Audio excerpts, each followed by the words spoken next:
And do you also see a potential for India to become a permanent member?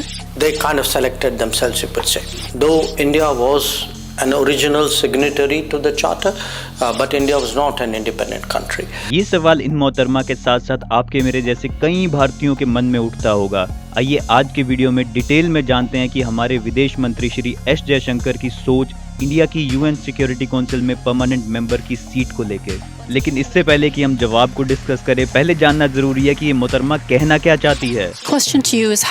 तो मेरा आपसे प्रश्न है कि शांति बनाए रखने की चुनौतियों को देखते हुए आप संयुक्त राष्ट्र सुरक्षा परिषद के भविष्य को कैसे देखते हैं, और क्या आप भारत के स्थायी सदस्य बनने की क्षमता भी देखते हैं, ये देखते हुए कि भारत दुनिया में सबसे अधिक आबादी वाला देश है। ओके ठीक है, समझ गए मैडम। अब जरा रुक करते हैं हमारे विदेश मंत्री की तरफ।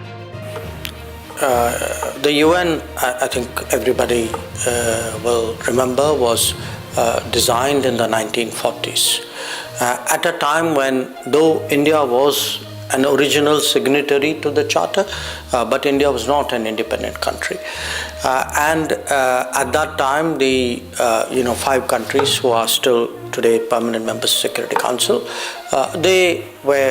they kind of selected themselves, you could say. तो यहाँ बात हो रही है 5 देशों की जो कि वर्ल्ड वॉर 2 के टाइम पे एक ही ग्रुप यानी कि एक्सिस पावर्स का पार्ट थे और सामना कर रहे थे नाजी सेना का। ये 5 देश हैं चाइना, यूएसए, फ्रांस, यूके और रशियन फेडरेशन। अब इन्होंने मिलके ही ये ग्रुप बनाया था, तो परमानेंट मेंबर भी खुद को बनाना लाजमी था। Now the problem today is, like any institution, those who are previous beneficiaries are resistant to that change, which they feel would in some way dilute their positions of privilege. Now, some of them may be more so, some of them less so. I think the wiser ones will say, okay, life is changing, let me change with it. It's useful for us to have a country like India. जाहिर सी बात है कि पूरी दुनिया के 200 plus देशों में 5 देश ये सुपर पावर एंजॉय करते हैं, तो कोई भी देश अपनी ये पावर दूसरों के साथ बांटना तो नहीं चाहेगा। लेकिन फिर भी फ्रांस, यूके, रशिया और यूएसए ने अलग अलग टाइम पे अपना प्रस्ताव दिखाया है कि इंडिया को परमानेंट मेंबर बनाना चाहिए। लेकिन यहाँ गली का रोड़ा बनता है कौन?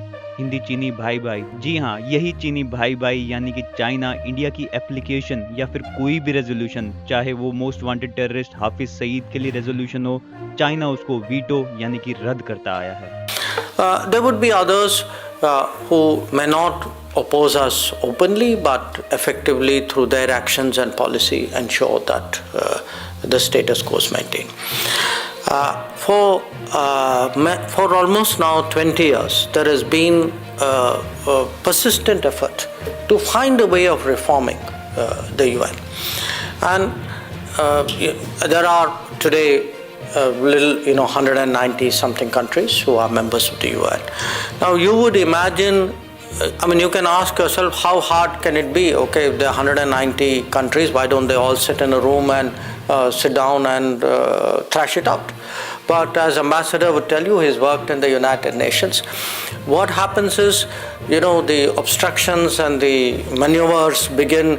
So even sitting in the room to discuss it itself is a challenge, So this, quite honestly, is it's not just a challenge for India, because the fact is, there is today no African country as a permanent member. There is no Latin American country.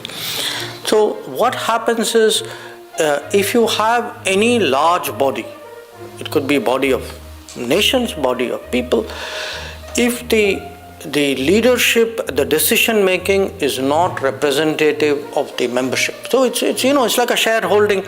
If the shareholders of a company feel that the company management is not representative of the shareholding, you're going to have problems. Now, at this time, you can actually see that with each passing year, the effectiveness of the UN has actually come under question. So, even for the good of the UN, it is. So, I'm not even taking an Indian viewpoint. I would say globally, fairness, effectiveness would dictate that there is reform. For the good of the UN, there should be reform. But it will be a kind of a tussle between the reformists and those who are obstructionists. But I'm very confident that, look, with each passing year, I've seen, the sentiment for reform grow stronger. So when it will happen, I can't say. But I can say the needle is moving in the direction of reform. That I can certainly accept. तो ये थे जयशंकर जी अपनी सोच के साथ। क्या आप उनकी सोच से एग्री करते हैं या आपका कुछ अलग सोचना या मानना है? कमेंट सेक्शन में बताना ज़रूर। बाकी वीडियो अच्छा लगा हो तो लाइक बटन दबाते जाना। फिर से मुलाकात होगी कुछ नई मज़ेदार सूचना के साथ।